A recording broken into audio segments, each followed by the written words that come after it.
So in this one, I'm going to show you how to make a tri-drive, which we've technically already done, but this one is kind of an alternate method, and how to lock the differentials on your truck.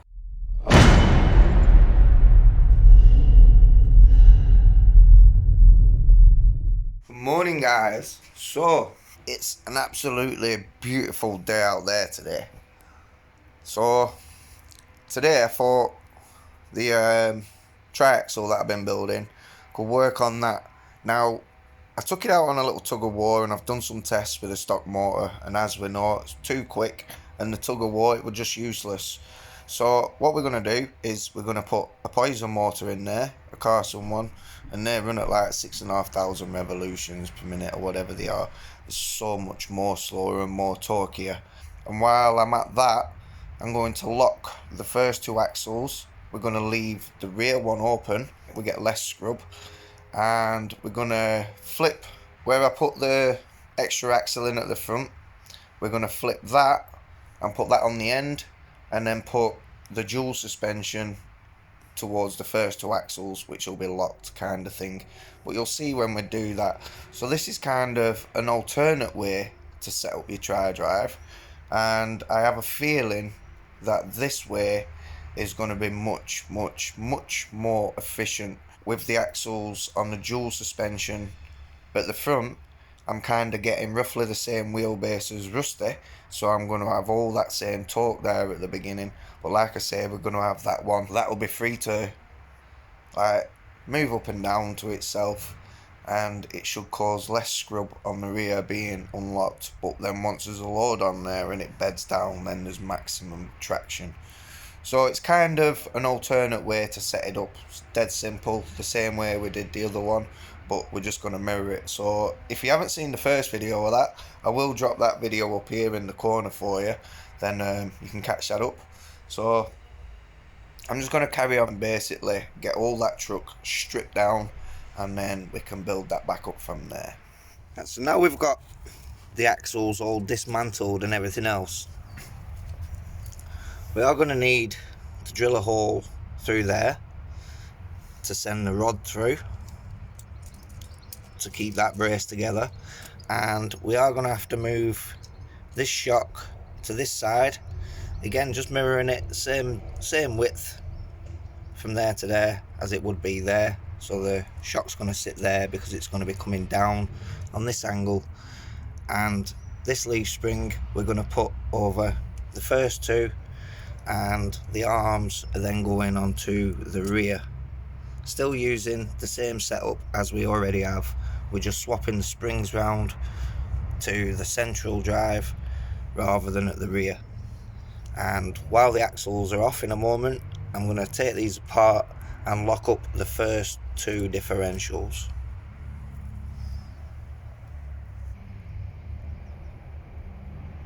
Right, so I've took all the axles apart and everything else. All we need now really are these two diff housings, so the shafts and the axle things can all go to one side for now, and the rear axle we're going to leave that alone. That doesn't need to come apart, and the setup can stay as it is on that.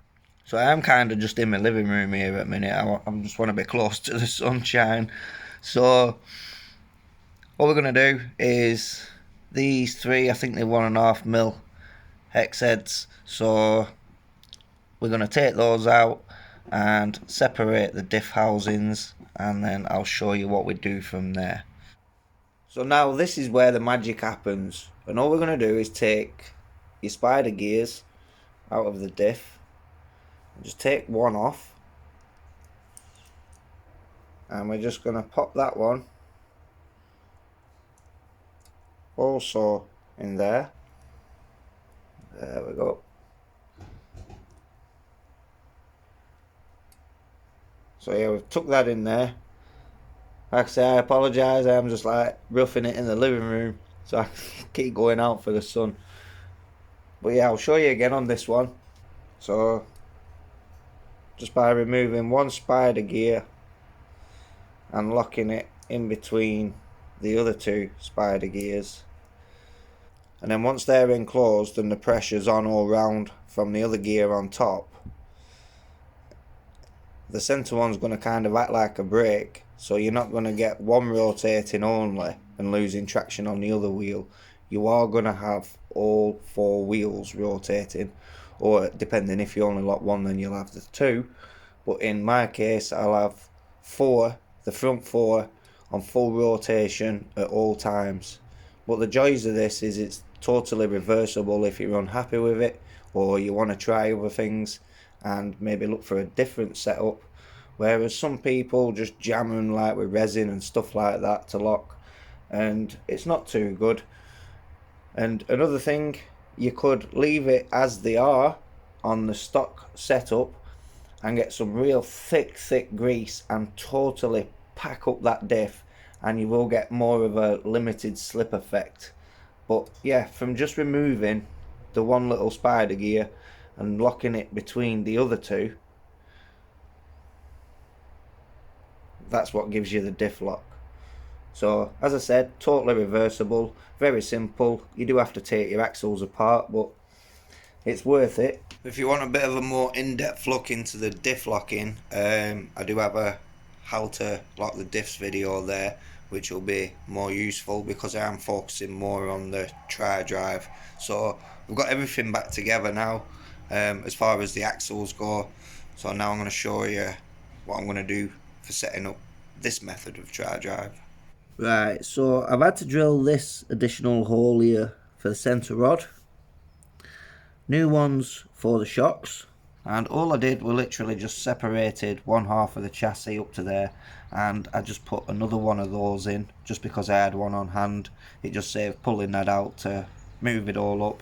It was just the easiest option for me at the time. But it doesn't matter if you move yours up. So now what I'm going to do is move these shocks to this position and then build up the rear suspension as normal, but instead of having it on the rear, we're just going to seat it here instead.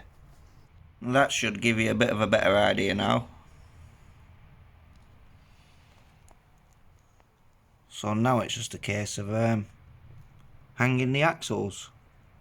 Now it's all back together, you can see now it's just a mirror image. If you put a mirror down there, that's how it was. So the setup for the rear is exactly the same as it was on the two arms, and the dual suspensions now seated there. Now these two are locked and the rear one is open. So when we do go out and test this, and we'll give it another tug of war as well to see, but yeah, it's going to be a lot more efficient. So that is basically an alternate way you can set this up. So after we've run a test, we'll know which way is the best, but I'm going to say it's this one. So next, all I'm going to do is swap out that shitty motor and put the Carson Poison in there. So that's the Poison motor, literally just a direct replacement for that. Just bolt on, bolt off, and the pinion back on, close it back up.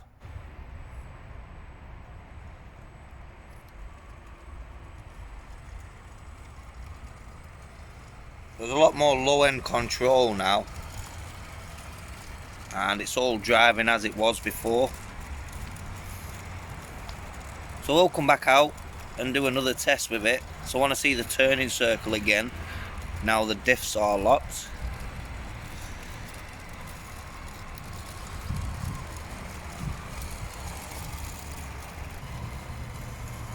That's flat out.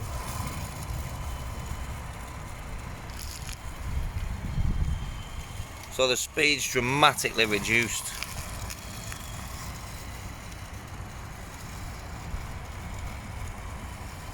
Just watch these back wheels. There's very little scrub on them back wheels, the way it's set up.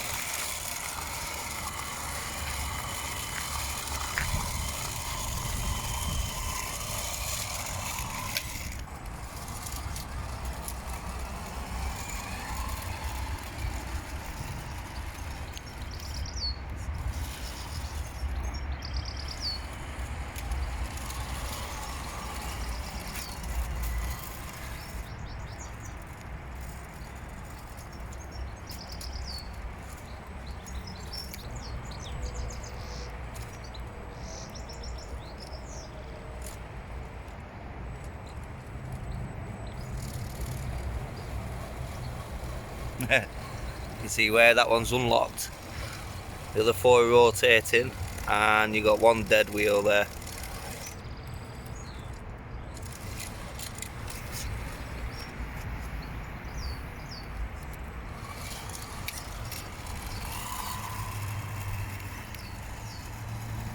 The lock still does seem pretty tight.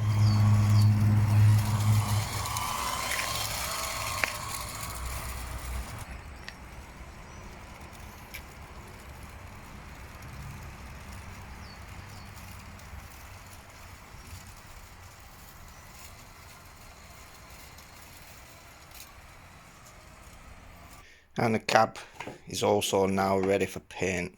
The primer's been all flattened down and stuff, so it's ready for its first coats. I have just dusted inside just to neaten it up in there. It makes it look a bit more uniform, and it also hides a lot of the joins where the cut and shut's gone on with this truck.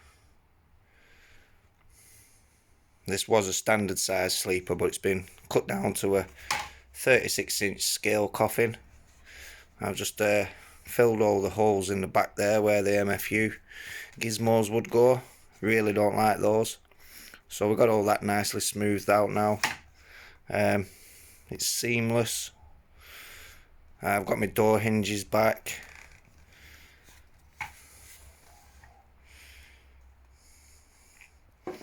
So yeah, that's just going to need a coat of paint, then some clear coat.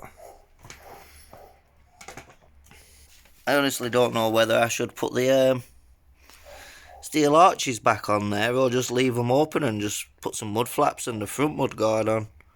I don't know. Let me know in the comments. So yeah, I know it wasn't like a straightforward step by step and as informative, but as I said, there is the video cards up there along in the video of how to lock the differentials and how I did the tri-drive originally.